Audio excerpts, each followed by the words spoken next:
saudara. Tetap ya, ayat-ayat ini jangan saudara ini dulu, alihkan dulu, ya kita akan diskusi.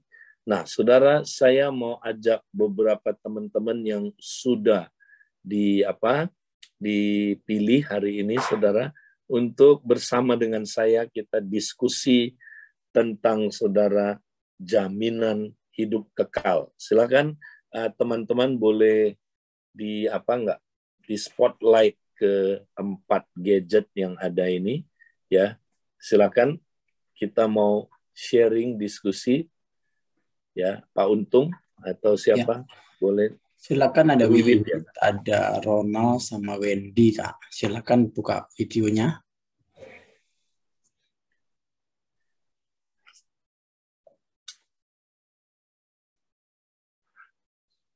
Oke, sambil nanti mereka mengatur ini, saya mendorong semua peserta, saudara, ya. Saudara ikut menyaksikan apa yang kami lakukan, dan inilah yang nanti saudara ya praktekkan di dalam kompak, ya, khususnya menolong teman-teman baru kita, saudara, yang belum yakin akan keselamatannya. Silakan, apakah bisa dilakukan spotlight-nya? Wendy bisa buka videonya, Wendy. Ya. Oke. Ya, dengan Wiwit, ya. Puji Tuhan. Ya, suara saya cukup jelas ya, teman-teman. Windy bisa dengar? Ya. Ronald bisa dengar ya? Pak Wiwit juga ya? Oke, baik. Ya. Kita mau sharing tadi ya. Kita sudah dengarkan firman Tuhan yang luar biasa. Ya, tadi bahwa ada jaminan dari Bapa, dari Yesus, dan dari Roh Kudus. Ya, jaminan hidup kekal. Nah, sekarang kita ulangi lagi tadi ayat-ayat tadi ya, Yohanes 10, 27 sampai 29 dulu. Ya. Kemudian satu ayat lagi adalah Efesus 1 ayat 13 sampai ayat 14. Nah, dari 3 ayat ini dulu ya. Nah, kebenaran apa yang kalian dapatkan, dari 3 ayat ini ya, atau 4 ayat ini. Oke. Nah, kita mulai mungkin dari Wiwit dulu. Wiwit, dapat apa, Wiwit? Kebenaran apa yang kamu dapatkan dari renungan ini? Ya, boleh 2 poin, 3 poin, terserah. Ya, kalau nggak komplit nggak apa-apa. Tapi kita dapat apa yang paling tueng gitu hari ini? Ya, membuat pencerahan. Silakan. Wiwit dapat. Yang pertama tadi yang kayak dibilang bahwa yang ngejamin keselamatan ini bahkan bukan satu pribadi tapi bahkan 3 pribadi gitu. Jadi komplit gitu. Jadi Allah Bapa, Yesus sama Roh Kudus, tiga-tiganya menjamin gitu. Itu kebenaran yang pertama.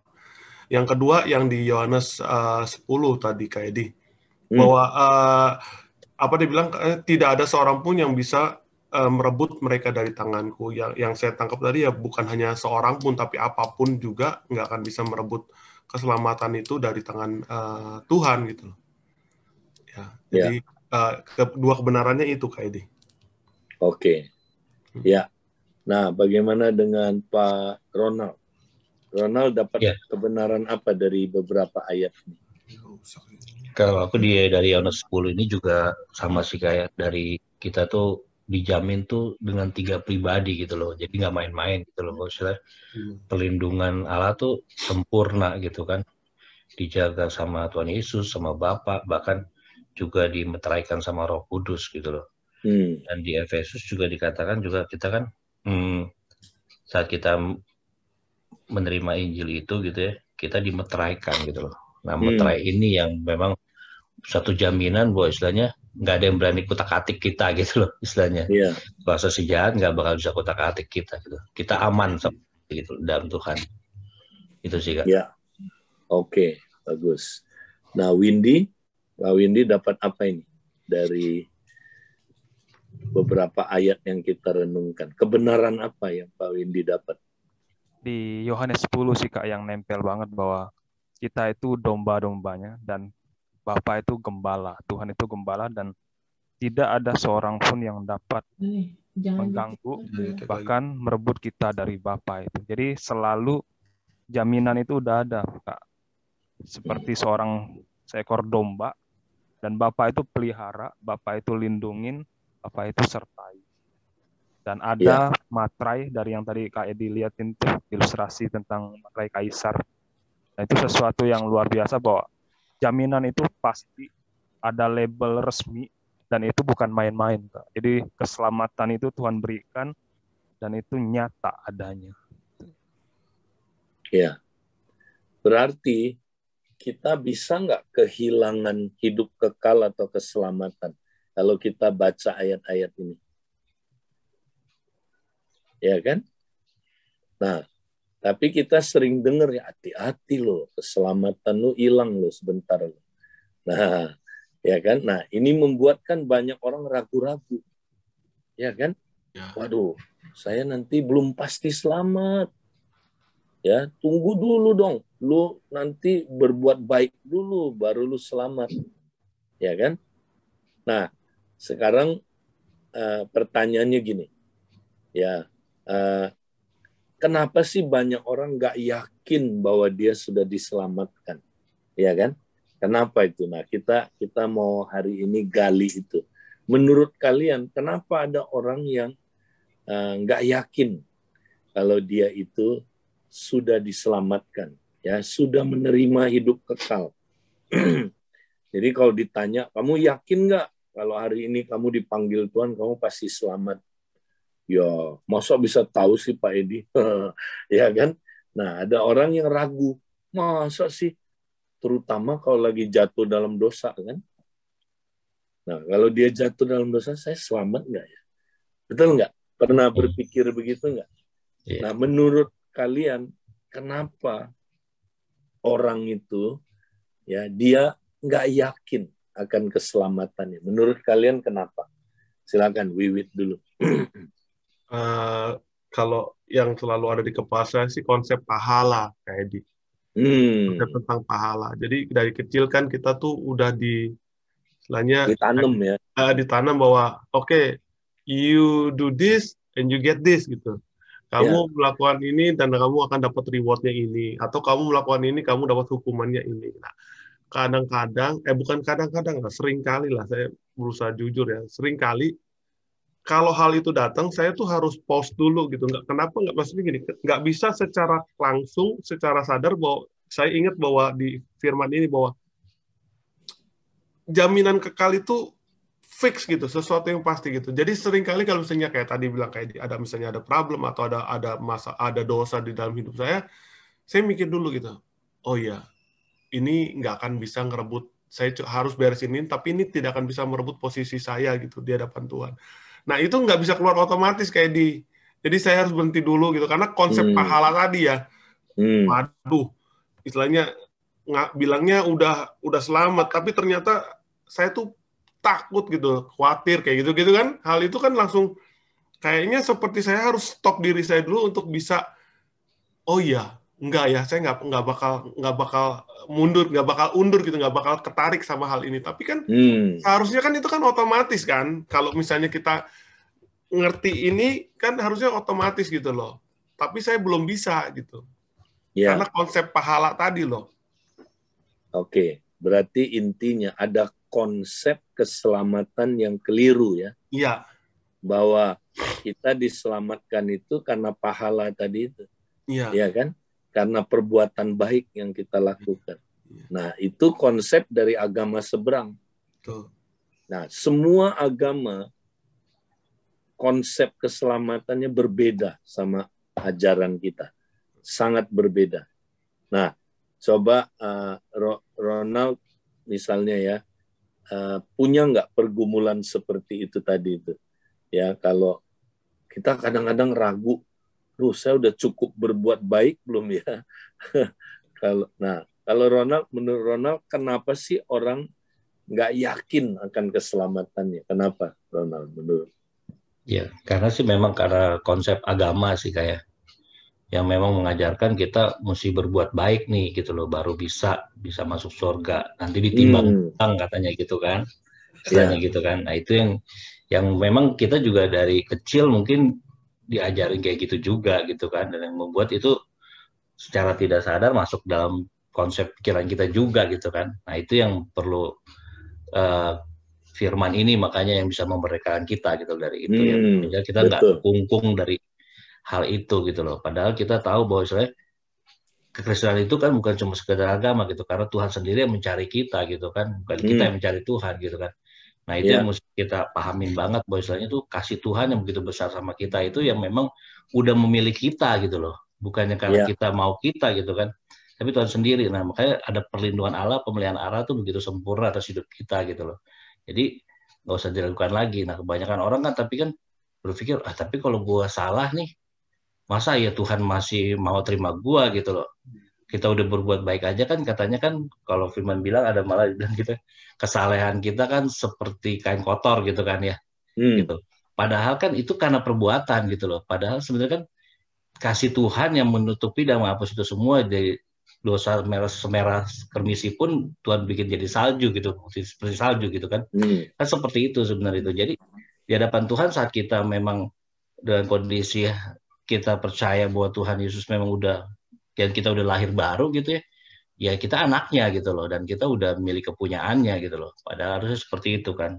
Cuma banyak hal, ya itu tadi Kak, jadi banyak, kok gue masih ini, masih itu gitu, yang membuat akhirnya dia bimbang sendiri gitu loh. Nah itu yang perlu diberesin sih, di situnya sih, kebenaran itu yang mesti terus dalam pikiran dia.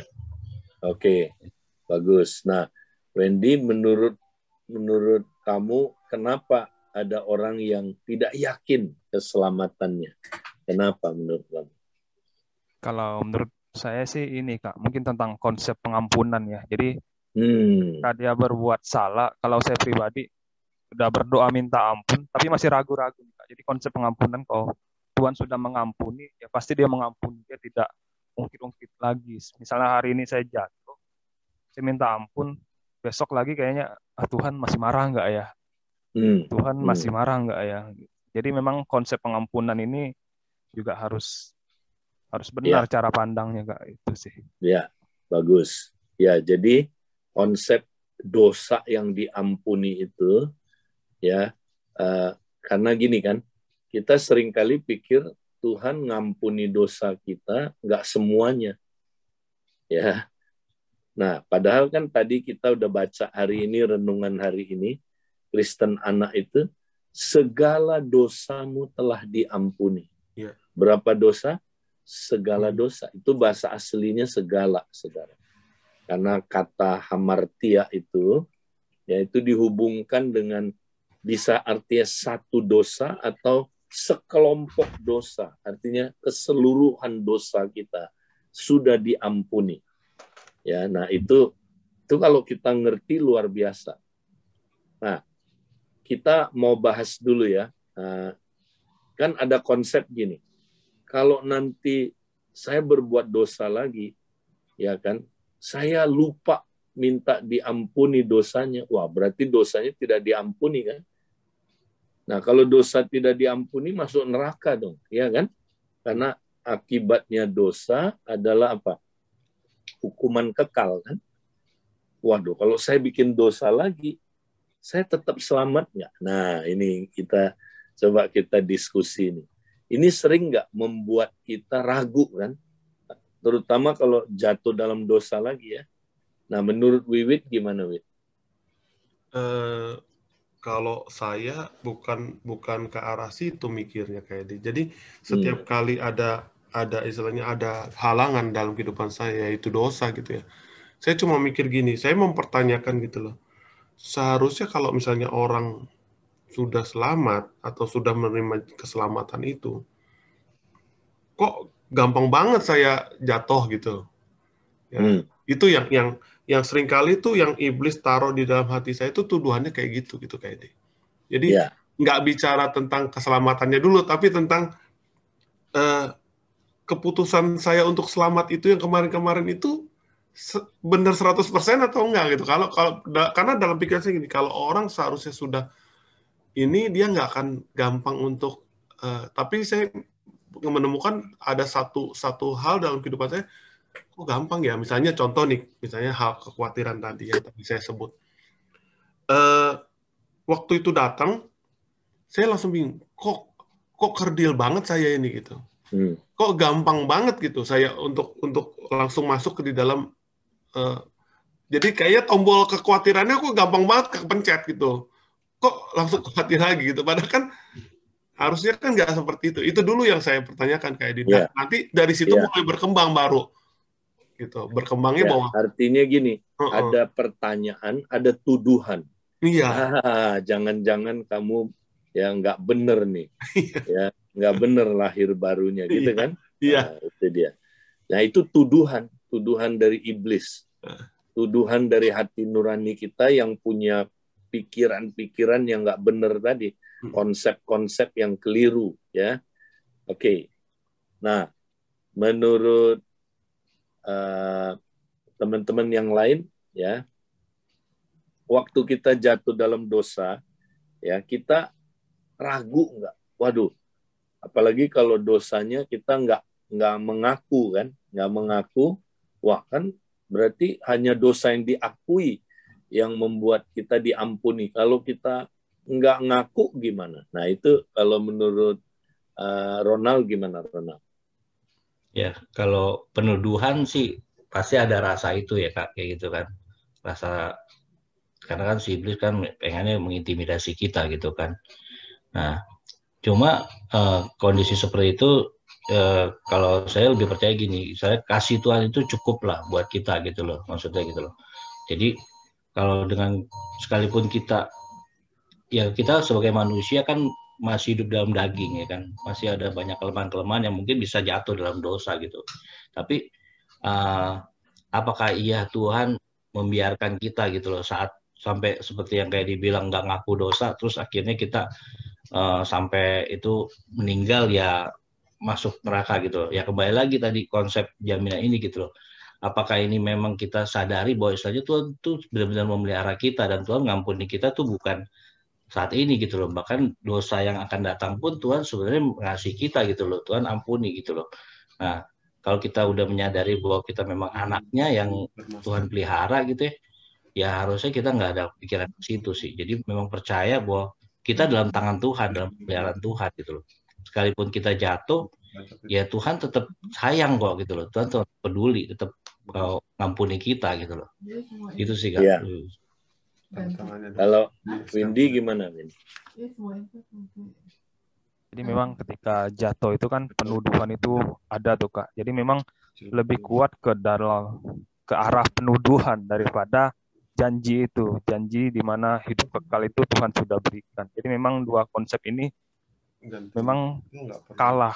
Kalahnya itu kalah di penuduhan, sedangkan tidak menang di hidup kekalnya ini Kak, janji ini. Jadi memang kalau pribadi saya sendiri memang janji ini memang harus terus diremain nih Kak, supaya ketika jatuh dan penuduhan itu hadir, kamu tidak selamat, kamu berdosa dan ini dan itu, bahwa janji itu lebih kuat dan meneguhkan iman bahwa pengampunan dan jaminan hidup kekal itu pasti Kak.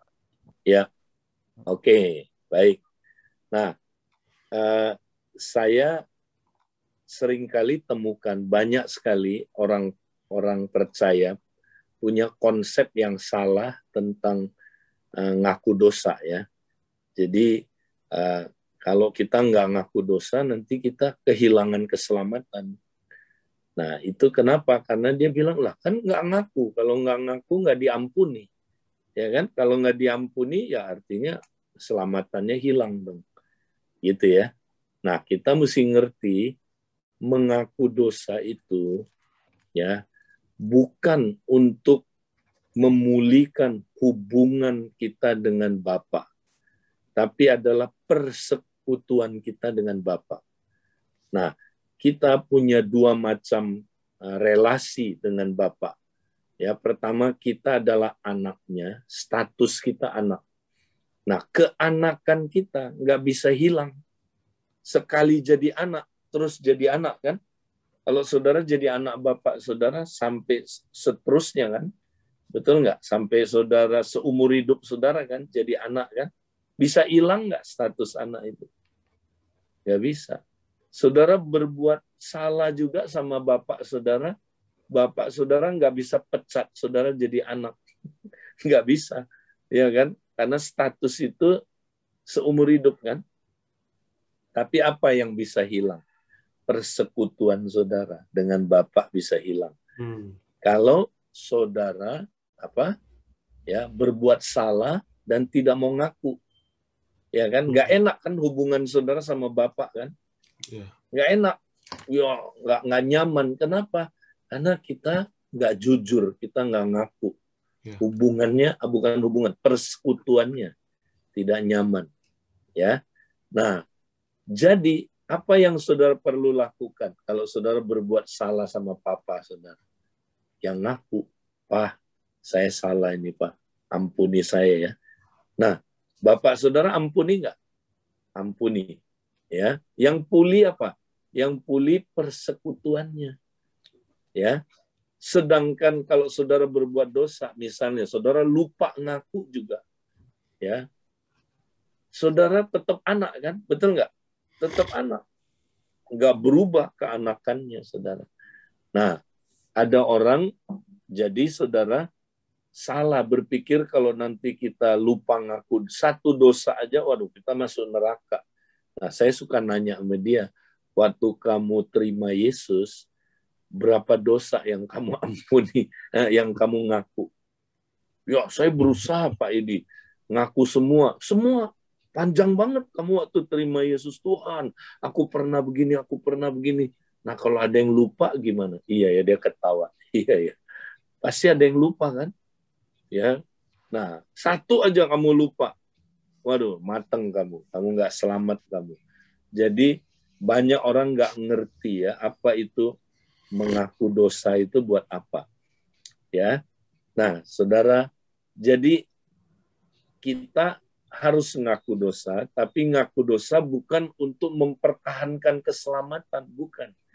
Ya, ngaku dosa itu untuk mempertahankan fellowship kita dengan Tuhan, ya, persekutuan kita dengan Tuhan, supaya kita tetap hubungannya damai sejahtera dengan Tuhan, ya. Makanya kita mesti ngaku dosa. Nah, itu konsep-konsep yang salah tentang keselamatan, ya, itu banyak yang masih kita punya. Nah, apalagi contoh-contoh konsep-konsep keselamatan yang salah. Kalian ada yang ingat nggak? Wiwit, ada lagi nggak yang konsep-konsep yang salah? Tadi keselamatan berdasarkan perbuatan. Kedua tadi, ya, bahwa dosa kita nggak semuanya diampuni. Kita harus ngaku satu-satu, ya. Kalau kita ngaku semua, waduh, pasti ada yang lupa kan. Nah, oke. Terus konsep-konsep apa lagi? Gini Kak Edi, ini sering pertanyaan ini sering saya dengar, bahkan saya pernah dapat, saya terus terang saya nggak berani jawab. Jadi kebetulan nih, jadi pagi hari ini saya tanya sama Kak Edi supaya saya bisa catat jawabannya.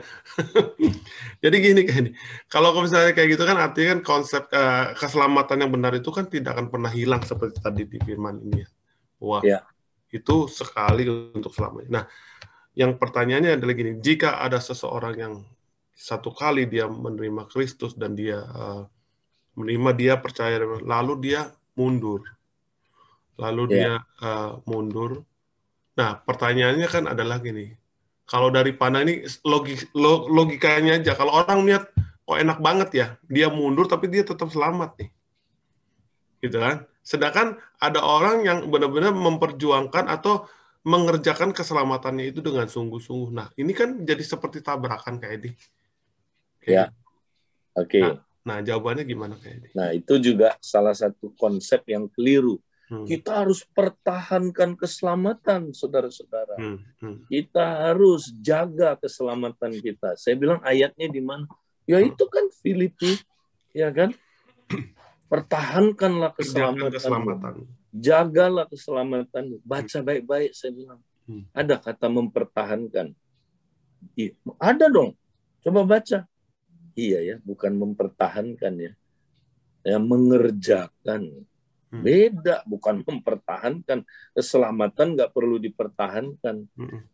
Dikerjakan. Nah, dikerjakan itu artinya gini, dia belum selesai, tapi udah ada. Ya, roh kita udah diselamatkan. Udah.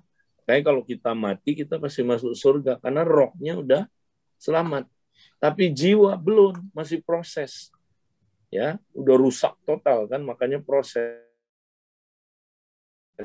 Ya, terus diperbaharui terus jiwa kita, ya. Sampai nanti tubuh kita diselamatkan. Ya, kapan waktu Yesus datang? Ya. Jadi kita sudah diselamatkan rohnya, sedang diselamatkan jiwanya, dan tubuhnya akan diselamatkan. Nah, proses ini mesti dikerjakan sampai selesai. Nah, itu tugas kita, ya. Kerjakanlah keselamatanmu, ya, sampai selesai. Itu maksudnya. Jadi bukan dipertahankan. Nggak ada ayatnya keselamatan mesti dipertahankan. Di mana sih kamu dengar itu? Iya ya. Ini terpengaruh sama konsep yang salah ya, Kak ya. Iya itu, ya, itu. Kemudian apalagi? Ya, yang tadi itu. Kalau kita mundur gimana? Oke. Nah, kalau ada orang katanya dia orang percaya, tapi dia murtad saudara di tengah jalan, ya kan? Nah, gampang saudara. Kalau dia murtad, nggak balik-balik lagi saudara.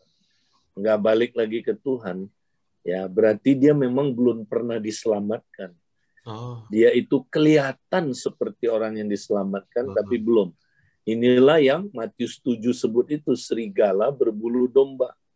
Ya, dalamnya masih serigala, luarnya domba. Udah lahir baru belum? Belum lah, dalamnya masih serigala. Ya kan, masih dia yang lama. Ya, bahkan itu konteksnya sebenarnya orang yang menerima pengajaran sesat, saudara. Ya, dalamnya dia masih serigala. Luarnya kayak domba, tahu ya? Luarnya kelihatan kayak domba, tapi bukan domba sejati, ngerti ya? Domba kayak domba ibadah, ikut komsel, ikut acara-acara ya. Wah, kelihatannya kayak domba, tapi dalamnya masih serigala. Dengan perkataan lain, dia Kristen palsu, ngerti ya? Palsu. Kelihatannya lahir baru, kelihatannya, tapi sebenarnya enggak. Nah, orang kayak gitu adalah contohnya Yudas. Yudas kan serigala berbulu domba itu. Dialah serigala berbulu domba yang pertama. Ya, karena menurut Yohanes 6, Yudas belum pernah diselamatkan, saudara. Belum pernah, karena dia tidak percaya. Yudas itu menurut Yohanes 6, nanti saudara baca ayat 60-an, dia belum percaya. Dia tidak percaya Tuhan Yesus. Ya. Nah, tapi dia ada di tengah-tengah. Tadi ayatnya di mana kayak ini? Yohanes 6. Ya. Nanti saudara baca Yohanes 6 ayat 6. Coba kita baca ya. Yohanes 6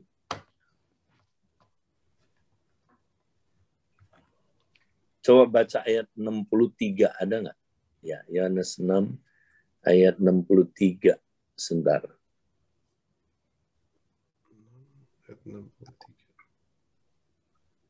Ya, saya bacakan ayat 63 ya. Oke. Atau ayat 61 dulu. Ayat 62. Dan bagaimanakah jika kamu melihat 63. Roh yang memberi hidup, daging sama sekali tidak berguna.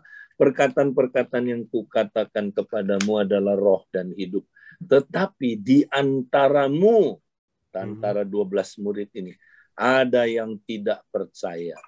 Sebab Yesus tahu dari semula siapa yang tidak percaya dan siapa yang akan menyerahkan dia.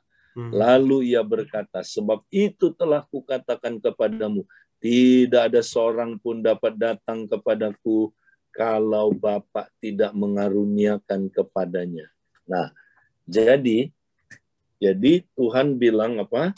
Yudas itu udah percaya belum menurut ayat ini? Belum. Nah, kalau dia tidak percaya, dia udah selamat belum? Belum. Tapi dia kelihatannya kayak domba kan?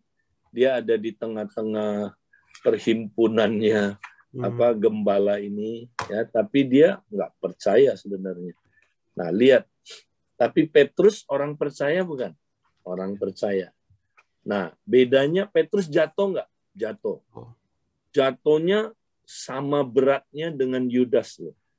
Ya, cuman bentuknya beda. Petrus menyangkal Yesus kan? Yudas menjual Yesus. Ya, tipislah bedanya, ya. Tapi lihat saudara, apa yang terjadi? Petrus balik lagi. Ya, kenapa? Ya, karena Yesus ya menjaga dia dengan doanya, ya kan? Karena Yesus bersyafaat buat Petrus. Waktu dia mau menyangkal aja, Tuhan udah bilang begini, Simon, Simon, lihatlah, iblis menampi engkau. Ya kan? Terus dia bilang gini, tetapi aku telah berdoa buat kamu. Ya, ketika kamu bangkit, ya dia nggak berkata, jika kamu bangkit, enggak. Ketika. Kenapa? Karena kebangkitan Petrus tidak bergantung kepada apa, saudaraku, kekuatan dia. Bukan jika, tapi ketika. Artinya gini, karena doaku begitu hebat, kamu pasti bangkit. Pasti bangkit. Orang benar jatuh 7 kali akan bangkit lagi, saudara. Ya, dan makanya Petrus setia sampai akhir. Ya kan? Bisa jatuh, tapi nggak akan terus hidup dalam kejatuhan itu. Dia bangkit. Ya, dan dia sampai akhir setia. Karena Tuhan lindungi dia. Tadi itu tidak ada seorang pun dapat mengambil dia dari tanganku, ya kan? Yeah. Nah, tapi beda sama Yudas. Yudas begitu jual Yesus, mundur kan dari Tuhan kan? Nah, balik lagi nggak? Nggak balik. Malah dia gantung diri, ya kan? Yeah. Nah, jadi itu yang kita perlu tahu ya. Nah, mungkin ada lagi nggak pertanyaan saudara, ya, kenapa orang ragu akan keselamatannya, saudara? Ada lagi nggak kalian mau tanya? Mungkin ini Kak, agak melebar sedikit gitu kan. Kalau tadi dibilang kan Bapak tidak mengaruniakan kepadanya gitu ya. Jadi ada orang yang dipilih, ada orang yang bisa juga nggak terpilih gitu loh. Kesannya jadi kayak gitu Kak. Karena ada yang padahal kan kita percaya bahwa istilahnya tuh Tuhan tuh ngasih tuh setiap orang gitu, setiap manusia gitu. Makanya kan Amanat Agung juga kan ya kan semua bangsa muridku gitu kan, gitu loh. Nah, gimana tuh Kak kayak gitu? Apakah gimana kita menjawabnya kalau orang bilang seperti itu gitu? Ya, jadi ini memang panjang sekali kalau mau diuraikan ya. Jadi memang ada doktrin pemilihan. Allah telah memilih kita sebelum dunia dijadikan. Ya. Nah, tapi Allah memilih kita ini dasarnya adalah karena kasih karunia-Nya. Ya, bukan karena perbuatan baik yang kita lakukan. Bukan karena kita pilih dia. Dia pilih kita. Kita nggak bisa pilih dia. Karena kita udah mati. Kita sudah mati. Belum lahir aja kita udah mati. Kita nggak bisa pilih Tuhan. Tuhan perlu pilih kita. Ya. Nah, kita berbuat dosa itu karena juga pilihan manusia. Pilihannya Adam dan Hawa. Ya. Jadi, karena Adam dan Hawa sudah mati, dia nggak bisa pilih Tuhan. Maka Tuhan mesti pilih dia. Ya. Nah, jadi kalau orang yang dipilih Tuhan karena dia dapat anugerah, ya kan? Nah, kayak Yudas, dia tidak pilih, tidak dipilih kalau kita lihat, ya kan? Nah, apakah Tuhan nggak adil? Enggak, ya. Dia nggak dapat ketidakadilan Tuhan, ya. Dia tidak dapat kasih karunia Tuhan, tapi Tuhan adil. Ya, karena dia yang pilih dosa sendiri, bukan Tuhan yang kasih dia dosa, gitu ya. Nah, ini memang mesti diterangkan lebih komprehensif, lebih panjang. Oke. Nah, kita perlu banyak sesi, tapi yang intinya gini. Ya, intinya adalah bahwa ya kita ini ya mesti percaya, itu yang paling penting, ya. Bagian kita percaya. Nah, Yudas dia tidak percaya kepada Tuhan, gitu, ya. Oke. Nah, saudara, sekarang setelah kita belajar ini, saudara, ya tentang jaminan keselamatan.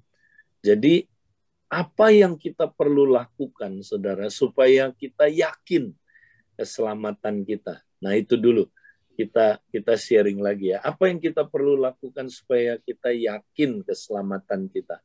Nah, ada yang kita diskusi lagi. Mungkin Wiwit apa Wit? Langkah-langkah yang kita perlu lakukan supaya kita yakin keselamatannya. Kalau yang saya instan dapat di dalam hati saya gini Kak, saya harus belajar lebih banyak lagi tentang keselamatan ini gitu. Iya.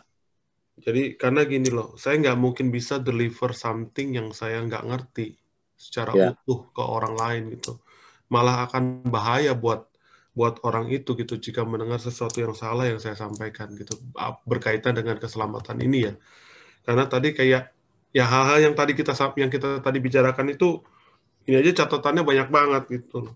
Istilahnya hal-hal seperti ini kan yang kita benar-benar harus ngerti ya. Saya ingat waktu Pak David Basuki bilang bahwa bagaimana orang bisa menyampaikan sesuatu gitu dari firman Tuhan kalau dia nggak pernah benar-benar serius belajar mengenai firman Allah ini gitu.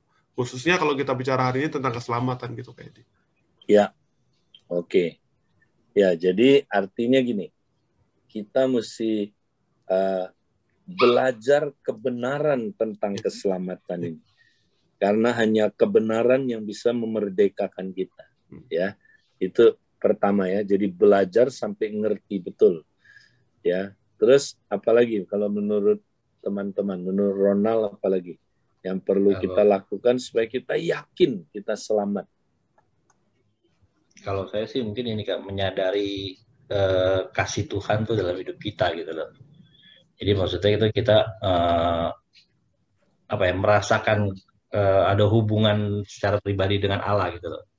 Nah itu yang perlu kita bangun itu juga sih gitu loh. Iya.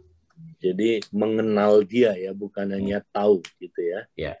Oke, berarti yang kayak tadi pagi kita doain, mengenal Bapa, tiap hari kita bangun hubungan sama dia. Makin kenal kan kita makin yakin ya. Betul. Makin punya pengalaman dengan dia. Oke. Wendy, apa Wendy? Langkah-langkah yang kepada ini nih Kak, relationship sih Kak. Jadi hubungan. Jadi setiap hari kan kita masih hidup dalam daging nih. Jadi ketika mungkin satu waktu jatuh, nah jangan sampai penuduhan itu lebih kuat daripada apa yang Tuhan janjikan, yaitu janji keselamatan itu Kak. Jadi memang hubungan ini harus diperbaiki terus ketika mungkin jatuh atau apa. Dan kita harus relationship, hubungan dengan Tuhan ini yang memang kita kenal betul siapa Bapa kita. Kita tahu betul bahwa nggak ada gap nih Kak ketika sesuatu hal terjadi, tidak ada yang menjauhkan kita. Jadi kita tetap ada hubungan yang dekat, yang hangat dengan Tuhan, dan ini yang bisa membuat kita yakin bahwa keselamatan itu memang masih ada di dalam kita. Itu sih Kak paling. Oke. Ya, jadi saya simpulkan ya. Jadi cara untuk kita yakin akan keselamatan kita. Jadi kita mesti belajar konsep keselamatan yang benar. Ya, kita diselamatkan karena kasih karunia ya melalui iman, bukan usaha manusia. Ya, kalau konsep kita usaha manusia ya dengan berbuat baik, maka kita nggak akan pernah yakin keselamatan kita. Nggak pernah yakin. Karena sampai sebaik apa kita baru selamat. Nggak akan pernah yakin. Ya. Makanya orang yang punya konsep keselamatan itu perbuatan. Dia nggak pernah yakin-yakin. Walaupun dia udah selamat. Tapi dia nggak pernah yakin-yakin, saudara. Bahwa dia udah diselamatkan. Karena dia punya konsep yang salah. Nah, konsep salah ini perlu dibuang. Konsep yang salah lagi apa? Ya, saya diselamatkan kalau saya jaga keselamatan saya tadi itu. Saya mesti jaga. Di mana ayatnya gitu? Itu dia disesatkan. Ya, nggak ada ayatnya mesti dijaga, dikerjakan. Ya. Nah, terus apalagi ada konsep keselamatan yang aneh, saudara. Tuhan hanya ngampuni sebagian dosa kita, sebagian aja. ya, yaitu dosa dulu dan sekarang. Yang masa depan lu pikul sendiri. Saya punya temen percayanya gitu, aneh tuh. Ya. Terus ada lagi yang percaya itu tadi, kalau dosanya lupa, kita ngaku, ya udah dosa itu bawa kita masuk neraka. Nah, itu salah lagi tuh konsepnya ya. Nah, ada lagi orang percayanya gini, Yesus tinggal dalam diri kita sementara. Begitu kita berbuat dosa, dia tersinggung, dia keluar. Nah, makanya saudara mesti undang dia masuk lagi. Nah, ada banyak orang, saudara, tiap kali altar call lihat, dia maju ke depan. Siapa yang mau terima Yesus? Dia angkat tangan lagi. Karena itu konsep lamanya, saudara. Ya. Terus tadi itu kalau bikin dosa, ya hilang langsung status anak kita. Waduh, kita bukan anak lagi ketika berbuat dosa. Jadi harus berusaha jadi anak lagi. Gimana? Pakai kekuatan kita, ya, pakai usaha kita. Nah, itu konsep-konsep yang salah mesti dibuang. Nah, renungin kebenaran, saudara. Hanya kebenaran yang memerdekakan kita, ya. Nah, kemudian yang kedua, saudara, kita harus hadapin tuduhan-tuduhan iblis. Ya, iblis itu nggak suka kita yakin akan keselamatan kita. Dia menuduh kita selalu, ya. Terutama waktu jatuh dalam dosa. Lihat lo. Lo kayaknya bukan anak Tuhan lo. Anak setan lo. Coba lo lihat. Ya, coba lihat kelakuan kamu. Nah, saudara, kalau kita nggak ngerti kebenaran, kita kena. Kita langsung, saudara, akan bimbang. Saya selamat nggak ya? Saya selamat nggak ya? Nah, satu ayat yang terakhir kita baca 1 Yohanes pasal 5, saudara. Ayat yang ke-10 kita baca dulu, ayat 10. Ya, ayat 11. Dan inilah kesaksian itu. 1 Yohanes 5. Inilah kesaksian itu. Allah telah mengaruniakan hidup kekal kepada kita. Ya, telah. Tuhan udah kasih sama kita, saudara. Pertanyaannya, di mana hidup kekal itu berada? Ya, baca lagi. Dan hidup itu ada di dalam anaknya. Ya. Nah, terus bagaimana kita menerima hidup kekal? Ayat 12. Barang siapa memiliki anak, ia memiliki hidup. Barang siapa tidak memiliki anak, ia tidak memiliki hidup. Saudara sudah memiliki anak? Sudah ya. Kapan saudara memiliki anak? Waktu saudara percaya, betul? Saudara sudah dapat anak, sudah memiliki anak. Maka saudara sudah memiliki hidup. Ayat 13, ini kuncinya, penting ini. Semuanya itu kutuliskan kepada kamu, supaya kamu yang percaya, bukan yang berbuat baik. Yang percaya kepada nama anak Allah, tahu. Nah, ini garis bawahi. Tahu. Sekali lagi, tahu bahwa kamu memiliki hidup yang kekal.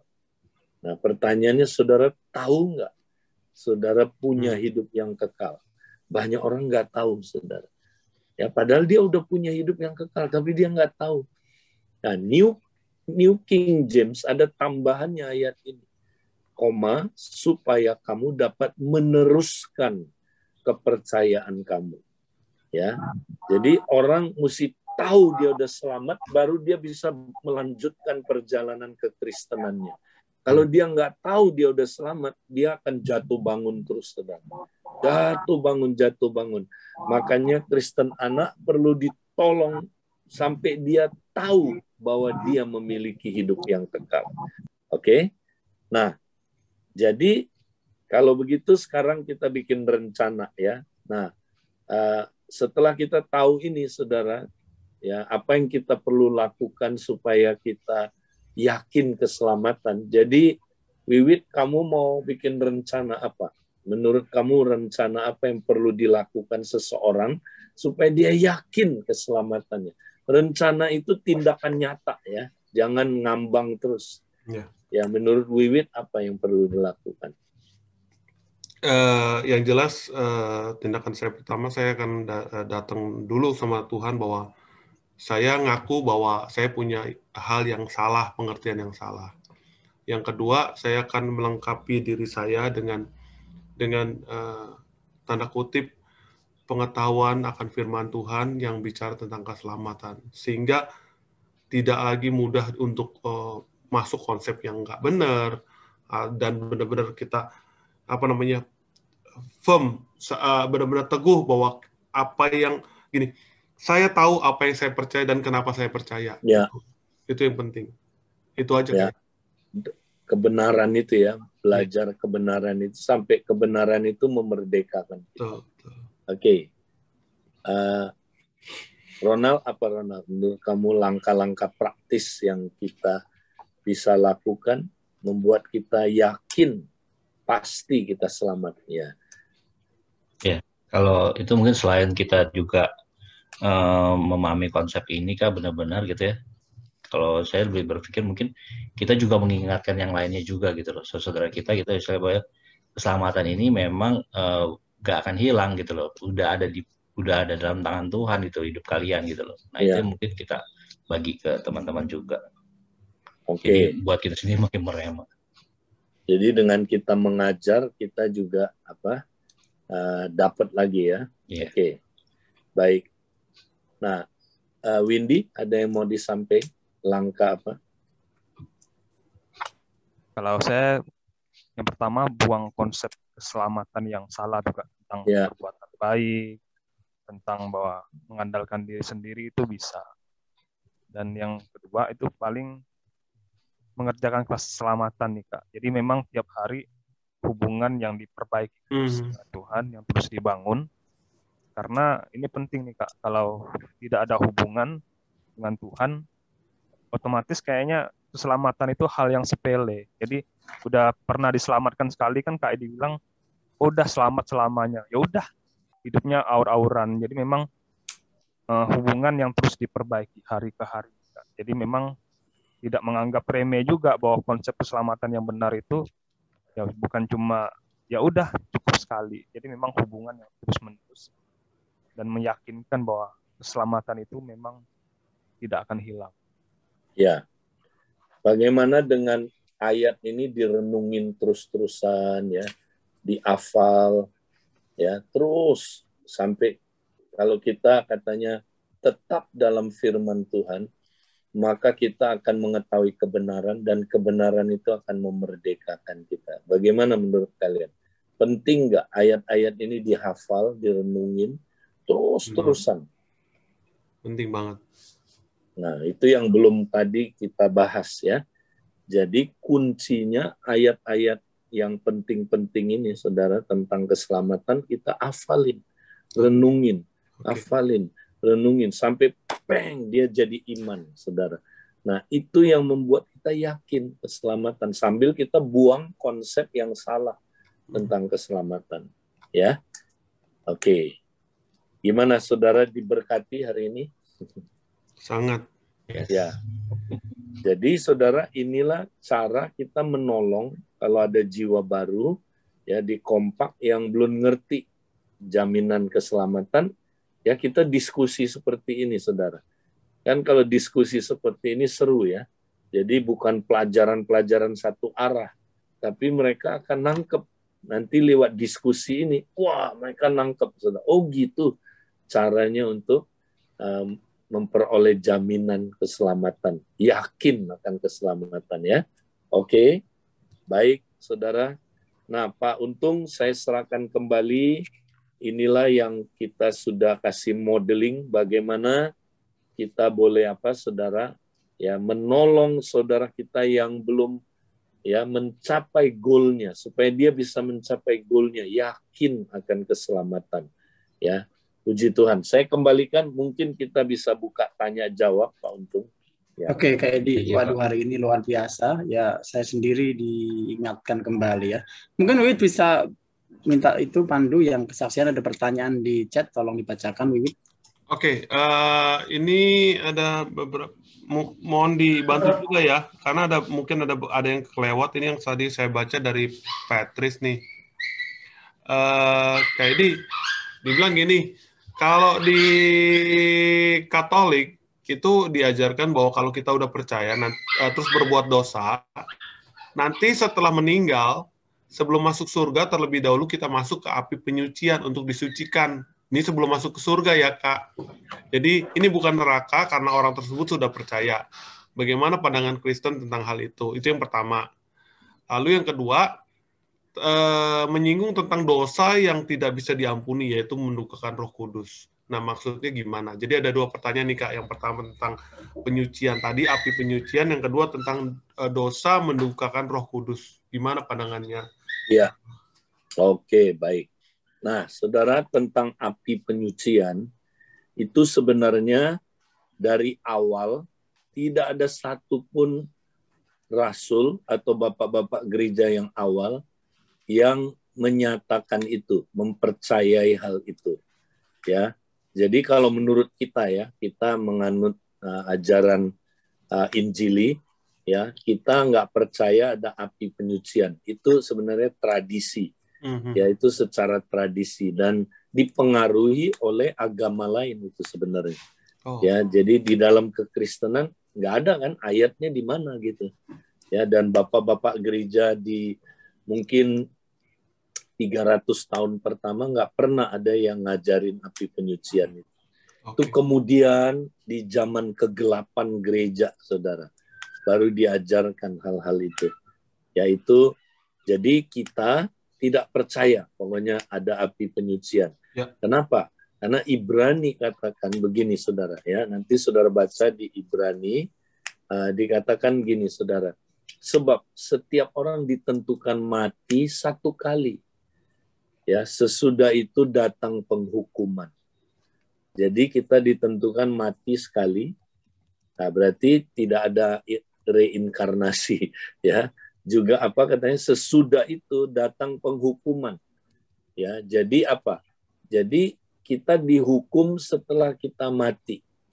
Ya, kalau ini kan setelah mati masih ada apa? Kesempatan di api penyucian, ya, untuk tidak dihukum dulu tapi disucikan supaya dia nanti tidak dihukum. Ya. Nah, itu kita nggak percaya, ya. Jadi kita percaya setelah mati tidak bisa memperbaiki lagi. Kalau kita adalah orang berdosa, ya nggak bisa diperbaiki lagi setelah mati, ya. Jadi mati itu adalah batasnya, ya. Jadi habis itu nggak bisa lagi memperbaiki diri, ya. Nah, kemudian kita lihat, saudara, mengenai tadi itu menghujat Roh Kudus. Yeah. Nah, kita baca dalam Matius 12. Nah, sekali lagi, saudara, baca Alkitab, ya, Wiwit lagi belajar nih. Jangan nggak lihat konteksnya. Kalau kita nggak lihat konteksnya, kita bingung, ya kan? Bisa salah tafsir. Nah, kita baca Matius 12 di dalam, supaya kita ngerti ya, menghujat Roh Kudus itu apa. Oke. Nah, di dalam Matius 12 kita lihat sebentar. Ya, ayat yang ke-22. Kemudian dibawalah kepada Yesus seorang yang kerasukan setan. Orang itu buta dan bisu. Lalu Yesus menyembuhkannya sehingga si bisu itu berkata-kata dan melihat. Maka takjublah sekalian orang banyak itu, katanya, ia ini agaknya anak Daud. Ya, nah apa itu artinya anak Daud? Tahu nggak, saudara? Nah, waktu itu orang Israel, orang Yahudi, ya, lagi menunggu datangnya Mesias. Nah, Mesias itu disebut anak Daud, saudara. Oke? Jadi, waktu mereka lihat Yesus menyembuhkan orang sakit, langsung mereka bilang, ini dia, kayaknya ini Mesias dia. Oke? Tetapi ketika orang Farisi mendengarnya, mereka berkata, enggak, bukan. Dengan Baalzebul, penghulu setan yang mengusir setan. Ya, tetapi Yesus mengetahui pikiran mereka lalu berkata pada mereka, setiap kerajaan yang terpecah-pecah pasti binasa, dan kemudian akhirnya dia mengatakan begini, ya, di dalam ayat yang ke-31, ya. Sebab itu aku berkata kepadamu, segala dosa dan hujat manusia akan diampuni, tetapi hujat terhadap Roh Kudus tidak akan diampuni. Ya, nah saudara, terus dia bilang begini, apabila seorang mengucapkan sesuatu menentang anak manusia, ia akan diampuni. Tetapi jika ia menentang Roh Kudus, ia tidak akan diampuni di dunia ini dan di dunia yang akan datang pun tidak. Nah, kalau saudara baca 31 dan 32 ini sendiri tanpa konteksnya, saudara bisa ya menyimpulkan, oh kalau gitu orang Kristen bisa menghujat Roh Kudus, betul? Dan kalau menghujat Roh Kudus langsung nggak ada ampunnya. Berarti orang Kristen bisa kehilangan keselamatan dong, ya kan? Kalau kita baca 2 ayat ini aja. Tapi kalau kita baca konteksnya tadi, kenapa Yesus ngomong begini? Itu ada dasarnya, ya. Dia ngomong sama orang Yahudi, saudara. Jadi gini, orang Yahudi itu dijanjikan Mesias akan datang, betul? Dijanjikan. Nah, tapi waktu Mesias datang, ya, terus Tuhan menyatakan dia ini Mesias. Nah, saya mau tanya, siapa yang bisa membuat kita yakin Yesus itu Mesias? Pekerjaan siapa, saudara? Roh Kudus. Roh Kudus. Kenapa? Ada ayatnya 1 Korintus 12 bilang kalau bukan karena Roh Kudus kita nggak bisa ya berseru Yesus itu Tuhan. Kita nggak bisa percaya Yesus itu Tuhan dan Juru Selamat atau dia Mesias, ngerti ya? Itu pekerjaan siapa, saudara? Pekerjaan Roh Kudus. Nah, orang Yahudi waktu Roh Kudus bekerja, ini Mesias. Ini Mesias, dia itu Mesias. Enggak, bukan Mesias. Dia itu penghulu setan. Dia mengusir setan dengan penghulu setan. Enggak, dia Mesias. Enggak percaya. Ya, dia itu penghulu mengusir setan dengan Baal-Zebul. Enggak, dia Mesias, kata Roh Kudus. Enggak percaya. Dia Mesias, enggak percaya. Nah, kalau dia terus ngomong gitu, saudara, dia menentang Roh Kudus, betul? Nah, Roh Kudus langsung diam, saudara. Itulah menghujat Roh Kudus, diam. Roh Kudus tidak mau ngomong lagi, saudara. Nah, kalau Roh Kudus nggak mau ngomong lagi, dia bisa percaya nggak Yesus Mesias? Nggak bisa. Makanya orang Parisi ini ya banyak yang nggak bisa percaya Yesus itu Mesias. Ya, nah kalau dia nggak percaya Yesus Mesias, selamat nggak dia, saudara? Ya nggak mungkin selamat, binasa, betul? Nah dari sinilah keluar pernyataan, kalau kamu menghujat saya, menentang saya, kata Yesus, kamu masih bisa selamat. Kenapa? Karena ya tugas saya bukan menyatakan siapa saya, bukan. Tugas Roh Kudus yang menyatakan saya itu Mesias. Kalau kamu melawan saya, kamu masih bisa selamat. Tapi kalau kamu melawan Roh Kudus, nggak bisa selamat lagi. Jadi, apa kalau gitu? Menghujat Roh Kudus itu. Ya, jadi adalah, saudara, ini konteksnya hanya untuk orang Yahudi. Ya, untuk orang Yahudi yang udah dijanjiin Mesias akan datang, Roh Kudus menyatakan dia nggak percaya. Dia tentang terus Roh Kudus. Makanya Paulus, siapa itu yang suka bilang, kamu menentang Roh Kudus. Ya kan? Menentang Roh Kudus. Ya nggak bisa percaya lagi. Kalau nggak bisa percaya, saudara, itulah dosa terbesar, saudara. Dosa terbesar yang nggak bisa diampuni adalah tidak percaya. Oke? Itu nggak bisa diampuni. Dosa apapun bisa diampuni, saudara. Bahkan ya Tuhan sudah ngampuni. Tapi kalau kita nggak percaya Yesus, bagaimana kita bisa diampuni? Makanya itu dosa yang tidak bisa diampuni. Oke? Nah, kesimpulannya gini. Jadi orang Kristen yang udah percaya bisa nggak menghujat Roh Kudus? Ya nggak bisa, wong dia udah percaya. Jadi orang Kristen nggak bisa menghujat Roh Kudus. Tapi orang Kristen cuma bisa mendukakan Roh Kudus. Nah, Jadi makanya nggak ada ayatnya orang Kristen bisa menghujat Roh Kudus. Di mana? Ini konteksnya Tuhan ngomong sama orang yang belum percaya. Yang on the way mau percaya, Roh Kudus lagi kerja, dia lawan Roh Kudus terus, ya kan? Nah, akibatnya dia nggak diampuni dosanya, ya. Itu konteksnya. Jadi jangan, iblis tuh suka, aduh kamu menghujat Roh Kudus, lihat, kamu menghujat Roh Kudus, nggak ada ampun lagi buat kamu. Nah, itu salah konteks, saudara, ya. Jadi orang Kristen nggak bisa menghujat Roh Kudus karena dia udah percaya, ya. Nah, jadi orang Kristen ya paling mendukakan Roh Kudus. Nah, mendukakan Roh Kudus masih bisa diampuni, ya. Tapi kalau menghujat, ini dia, ya, konteksnya menyatakan dia melawan pekerjaan Roh Kudus yang mewahyukan Yesus adalah, ya, Mesias itu, anak Daud itu. Jadi ini khas buat orang Yahudi, saudara. Ya, makanya pakai kata anak Daud. Oke? Itu konteksnya. Ya. Oke. Jelas ya? Terima kasih Kak Edi. Ini satu lagi pencerahan buat kita semua nih. Saya yakin bukan hanya buat Patrice nih, tapi buat kita semua juga mungkin pertanyaannya ini pertanyaan yang umum yang sering ditanyakan nih. Ya. Oke. Masih ada lagi nggak? Ini kesempatan baik banget loh. Ada Pak Luwit, saya mau tanya ya. Ya, silakan. Ya, ini Pak Edi. Ini ada Mimin, seseorang, ya? Ada seseorang yang saya kenal. Bukannya mengenal, saya udah mengenal dia. Dia seorang pemimpin di gereja, ya. Tapi dia juga sebagai ini, maksudnya kan dia seorang pemimpin di gereja. Tapi separuhnya itu buat kayak berhala gitu, ya.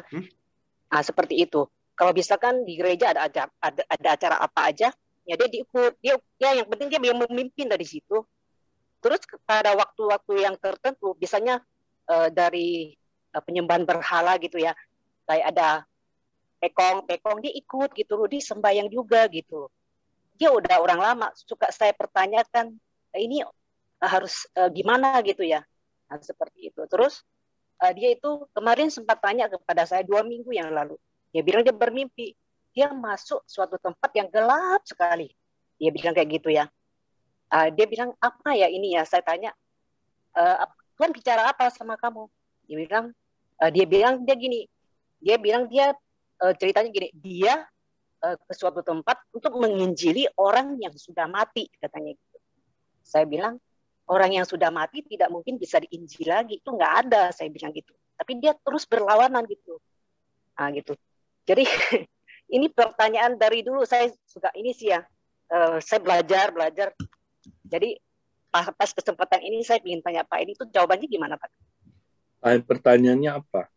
Pertanyaannya itu orang itu kita selamat nggak itu? Ya, sekali lagi saudara, kita nggak boleh langsung menghakimi, iya, karena dia belum mencapai akhir hidupnya ya. Jadi akhir hidupnya itu yang kita mesti lihat, apakah dia di akhir hidupnya dia setia kepada Tuhan, ya, tidak menyangkal Tuhan, dia terus ikut Tuhan. Nah, dia kan belum mencapai akhir hidupnya, ya kan? Iya. Nah, tapi kalau lihat buah-buah dia yang sekarang, ada kemungkinan dia belum lahir baru, ya, ada kemungkinan. Jadi kita nggak usah bingung, ya udah kita fokus injili dia aja supaya dia lahir baru, ya. Karena orang bisa lahir baru kalau dia dengar firman, ya, Injil, dia dengar Injil. Nah, sehingga dia percayanya benar. Sehingga kalau percayanya benar, dia lahir baru kan. Nah, tapi bisa juga saudara, orang udah lahir baru masih ketipu, bisa ketipu sama ajaran-ajaran yang keliru, bisa. Ya, nah, ya kita beresin ajaran-ajaran yang keliru. Contohnya tadi penginjilan orang mati, itu kan nggak ada ayatnya, itu sesuatu yang keliru, ya. Ya, jadi dia mesti dibenerin ajaran yang nggak benernya itu. Gitu ya.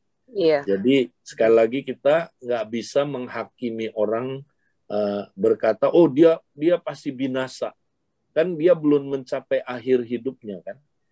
Ya, langkah akhir yang Tuhan lihat kan, gitu. Nah, jadi kita pokoknya yang kita bisa tahu kemungkinan dia belum lahir baru. Ya. Ya udah kita injilin dia supaya dia lahir baru kan. Gitu aja. Ya. Iya, makasih Pak. Oke, makasih Pak Edi. Oke, terima kasih Bu Mimi buat pertanyaannya.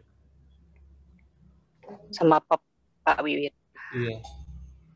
Ya, ada lagi? Kalau ada masih satu lagi yang terakhir ya kayak dia. Ya, sudah waktu yang kerja. Jadi yang ditanyakan adalah sebetulnya tentang di Matius 6 tentang doa Bapa kami. Kan di situ dikatakan jikalau tidak mau mengampuni, dia juga tidak akan diampuni. Maksudnya apa gitu Kak? Saya jelasin. Ya.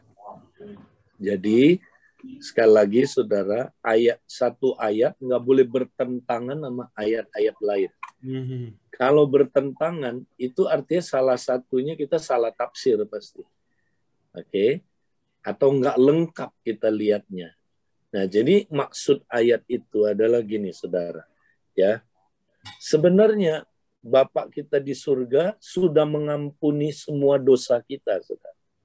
Oleh sebab itu, kita wajib mengampuni orang lain supaya ya kita mengalami pengampunan Bapa yang udah diselesaikan, ya sudah diampuni. Nah, makanya Tuhan Yesus kasih contoh cerita tentang, masih ingat saudara, seorang yang utang sama seorang raja berapa? 10.000 talenta, ya kan? Dia sudah apa, saudara?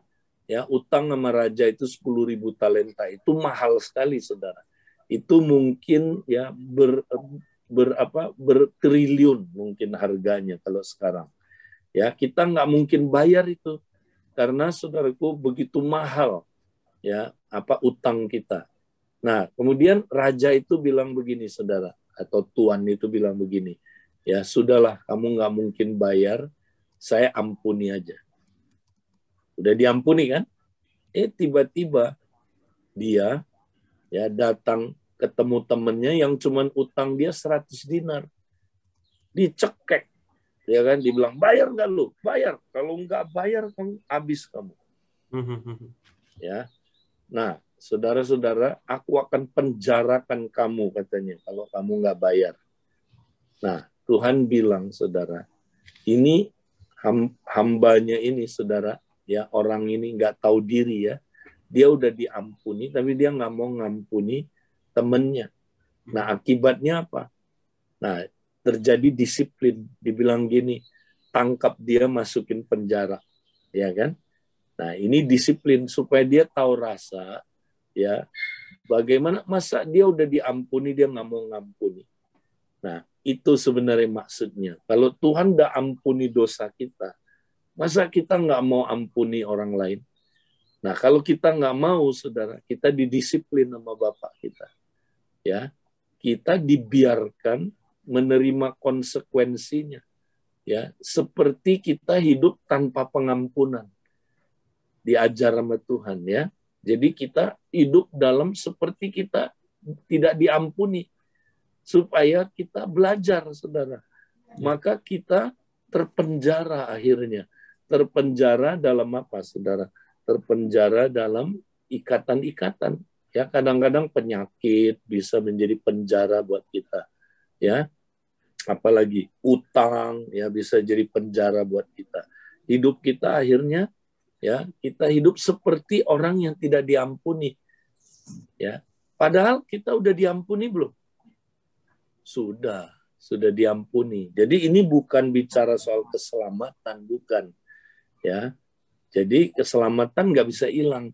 Tapi kalau kamu udah diampuni, tidak mau ampuni orang lain, ya oke, Bapak disiplin kamu seolah-olah hidup belum diampuni. Wah, ngeri kan hidup kayak gitu kan, saudara. Ya kita nggak mau. Ya. Nah, sedangkan ayat lain bilang, ya tadi yang kita baca, ya orang Kristen muda itu katanya, kamu harus tahu segala dosa kamu sudah diampuni. Ya, jadi Alkitab tidak bertentangan. Jadi ayat itu nggak boleh ditafsirkan ya. Oh, kalau kita nggak ngampuni orang, Bapak juga nggak ngampuni kita. Kalau begitu kita kehilangan keselamatan. binasa, bukan gitu. Ya, karena mesti baca konteksnya, oke? Ya, itu dia. Oke, Kak Edi, karena waktu ya kita akan selesaikan ya, Wid. Seru banget sebenarnya. Pasti saya percaya yang masih mau bertanya masih banyak, Kak. Tapi karena waktu kita harus pada kerja ya. Nanti Rabu depan kalau memang masih ada pertanyaan yang belum jelas bisa dilanjut ya, Kak ya. Dari boleh. Rabu ya.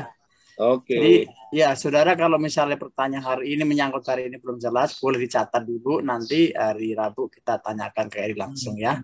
Kita akan akhiri, kita selesaikan. Terima kasih Kak Edi. Makasih Kak Ros, sampingnya. Makasih Kak Ros. Selamat pagi. Terima kasih Pak Edi.